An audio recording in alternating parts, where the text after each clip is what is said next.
Olá, meus estimados colegas, sejam todos muito bem-vindos à quinta aula do nosso curso. Hoje daremos continuidade ao nosso ciclo de gestão de riscos, estudando a etapa da estimativa de riscos. A pergunta central desta aula é: agora que identifiquei um risco, qual é a chance dele acontecer? E se acontecer, qual será o impacto da instituição? Responder a essas duas perguntas é o que chamamos de estimar o risco. E é exatamente isso que vamos aprender a fazer de forma técnica e sistemática. O que é a estimativa de riscos? A estimativa de risco é a mensuração da magnitude do risco feita por meio da combinação de dois elementos centrais. Por um lado, nós temos a probabilidade, que é a chance de o risco se concretizar, e por outro lado nós temos o impacto, que se refere à gravidade das consequências, caso o evento ocorra, por óbvio. A fórmula clássica que resume isso é risco igual probabilidade vezes impacto. Esse modelo é simples, mas poderoso. Ele permite comparar riscos, estabelecer prioridades e fornecer uma base objetiva para o tomador de decisão. E isso é o que precisamos, e isso é o suficiente. A avaliação da probabilidade. Vamos começar então falando da probabilidade. Ela nos diz o seguinte: qual é a chance desse risco realmente acontecer? No ambiente prisional, a probabilidade ela pode ser estimada com base em dados históricos, exemplo aí, ocorrências de fugas ou apreensões.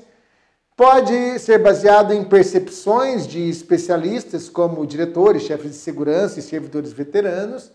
Pode também ser verificada por meio de indicadores indiretos, como falhas na rotina, denúncias recorrentes e ausências de controle. Para facilitar a aplicação da metodologia, utilizamos uma escala com 5 níveis de probabilidade, conforme recomendado pelas boas práticas internacionais.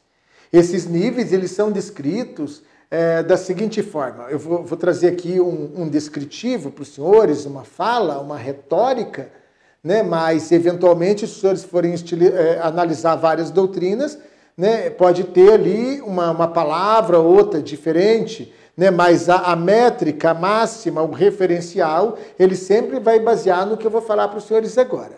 Então, vamos pegar lá, dos 5 níveis.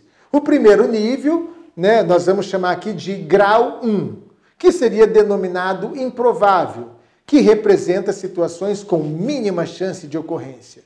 O segundo nível é o grau 2, chamado também de remoto, que indica aí uma possibilidade um pouco maior, mas ainda considerada pouco provável. O terceiro nível é o grau 3, identificado aí como ocasional. Aí é quando o evento ele pode ocorrer, eventualmente, em determinadas circunstâncias. O quarto nível é o grau 4, classificado como provável, quando há, então, uma boa chance de que o evento ocorra em algum momento. Está vendo? Ele está aumentando. E, por fim, nós vamos ter o quinto nível, que é o grau 5, denominado de extremamente provável. E ele é utilizado quando a ocorrência ela é quase certa ou esperada com frequência. Essa classificação ajuda a tornar a avaliação de riscos mais objetiva e padronizada. Vamos para um exemplo aplicado à realidade prisional. Risco. Entrada de celular por visitantes, é um exemplo. Frequência de apreensões nas revistas, semanal. Controles, falhos ou inexistentes. Avaliação, extremamente provável, que seria 5. Agora já um risco hipotético, como, por exemplo, uma tentativa de fuga aérea com o uso de drone armado. Eu já poderia ter uma classificação diferente. Eu poderia ter uma classificação aí como remoto, 2, ou até improvável, que seria 1, dependendo do contexto local. Então, entenderam? De acordo com o evento, eu vou fazer uma classificação. A classificação que eu fizer, ela vai ter um peso. E esse peso, depois nós vamos cruzar a informação, né? E agora vamos falar sobre o impacto. Não é nada muito diferente do que nós acabamos de analisar, só que é uma outra perspectiva. O impacto, ele responde a seguinte pergunta: se esse risco acontecer, quão grave será o dano para a instituição? No contexto da inteligência penitenciária, o impacto pode se manifestar de várias formas. Por exemplo, ele pode comprometer a segurança física de servidores e também de internos, ele pode afetar o controle institucional da unidade, pode prejudicar a imagem pública do sistema penitenciário, ou ainda pode interromper a continuidade das atividades administrativas e operacionais. Para facilitar essa avaliação, nós utilizamos uma escala também com 5 níveis de gravidade. Como que funciona essa escala? Vamos lá. O grau 1 é chamado de desprezível. Por quê? Porque ele representa um impacto muito leve, com efeitos mínimos ou praticamente imperceptíveis. O grau 2 é o leve. Por que ele é leve? Porque ele indica que haverá algum efeito, mas sem maiores consequências institucionais. O grau 3 ele já é moderado, quando o risco ele pode causar transtornos significativos, mas ainda controláveis.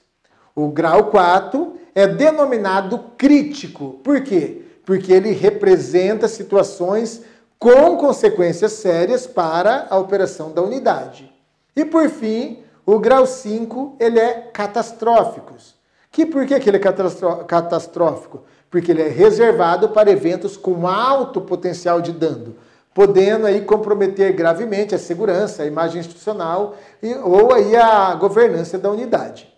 Essa classificação, ela ajuda a mensurar o potencial de impacto e também orientar decisões mais precisas na gestão de riscos. Vamos aí para um exemplo aplicado, com todos esses itens que nós analisamos. Então, por exemplo, risco. Poderíamos citar a falha na escolta de preso de alta periculosidade. Consequência, nesse caso seria fuga, homicídio ou desmoralização institucional. É possível, né? Nós estamos falando de possibilidade de consequência. Impacto, podemos classificar como catastrófico, 5. Já um risco relacionado, por exemplo, à perda de relatórios impressos internos, né? Estou pegando um outro risco aqui, bem menor. Né? Então, esse documento ele não tem sigilo, né, ou impacto jurídico, ele pode ser classificado como leve, né, ou até mesmo desprezível. Então, é o mesmo caso anterior. De acordo ali com o que nós estamos analisando, ele vai ter um peso, né, um peso em relação ao seu impacto. Beleza? Feito isso, pessoal, nós vamos partir, nós vamos evoluir para a multiplicação dos fatores. Ou seja, nós vamos evoluir para a matriz de risco. Agora que já definimos a probabilidade e o impacto, passamos à etapa da multiplicação dos dois valores, o que nos permite posicionar o risco em uma matriz de risco. Funciona assim. Multiplicamos o valor da probabilidade pelo valor do impacto. O resultado dessa multiplicação nos indica o nível de risco, que pode variar de 1 até 25. Com esse número em mãos, nós usamos uma legenda padronizada para classificar a gravidade do risco da seguinte maneira.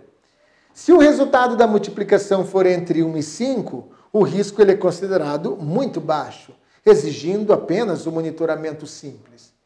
Se estiver entre 6 e 10, é classificado como risco baixo, o que requer atenção programada, mas ainda sem grandes preocupações.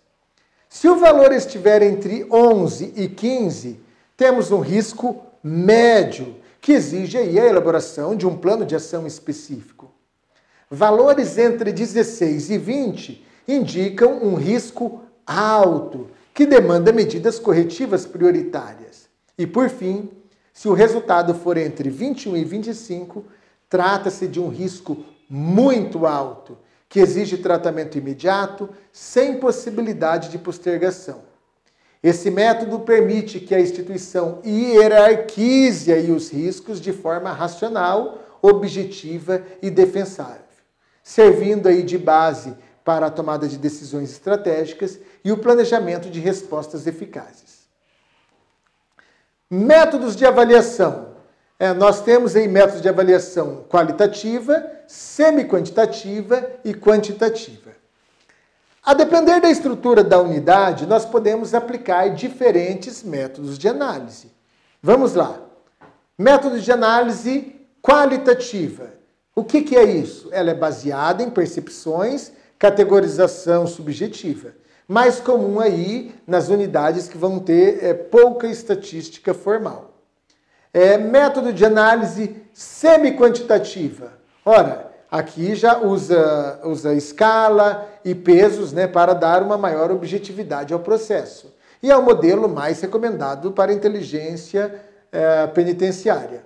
E o método quantitativo, nesse caso, já exige os dados estatísticos confiáveis e é usado nos sistemas mais desenvolvidos. Em todos os casos, o uso de opinião técnica estruturada é fundamental. E aqui entra uma ferramenta poderosa, o método Delphi. O método Delphi e também o mini Delphi. Vamos lá. O método Delphi é uma técnica de consulta estruturada a especialistas, em que várias opiniões são coletadas separadamente, analisadas em conjunto e a média das percepções é usada como estimativa técnica e confiável. Na prática prisional, podemos adaptá-lo em formato mini Delphi. E como que isso ocorreria? Ora, reunindo aí uma pequena equipe, por exemplo, diretor, chefe de segurança, representante da inteligência e servidor operacional, para estimar juntos os riscos mais relevantes da unidade. Essa abordagem ela mitiga vieses pessoais e fortalece a legitimidade da análise. Pois bem, colegas, evoluindo aí para a conclusão, o que eu posso dizer? Posso dizer que a estimativa de risco ela é o coração técnico da análise. É ela que transforma percepções em dados comparáveis. É ela que permite que um gestor priorize com base em evidência e não em intuição ou pressão externa. E no sistema prisional, onde cada decisão tem potencial de escalonar para a crise, medir o risco corretamente é salvar a própria instituição de colapso anunciado. Por hoje chega! Ficamos por aqui.